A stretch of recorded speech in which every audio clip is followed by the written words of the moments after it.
Boat neck வந்து எப்படி கரெக்டாக கட் பண்ணுறதுன்ட்டு பார்க்கலாம். இறக்கம் வந்து 8 இன்ச்சும் அகலம் வந்து 2 இன்ச்சு நான் மார்க் பண்ணி வச்சுருக்கேன். இந்த 8 இன்ச்சு வந்து 4ஆக பிரிச்சுக்கணும்.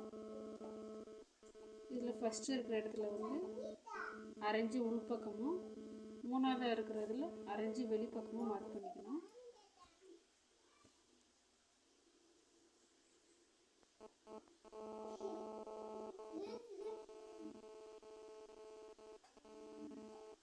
அப்புறமா ஸ்கேல் வச்சு இது எல்லாத்தையும் ஜாயின் பண்ணிடுங்க. ஃபஸ்ட்டில் கொஞ்சம் வந்து இந்த தையலுக்காக ஒரு 1/4 இன்ச்சு விட்டுட்டு ஷேப் வரையணும்.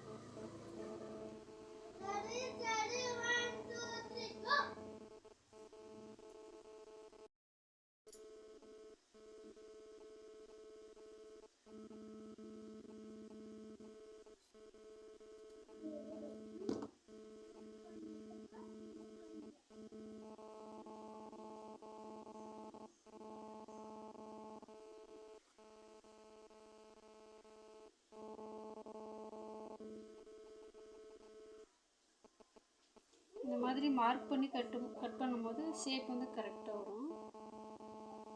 இந்த மாதிரி ட்ரை பண்ணி பாருங்கள்.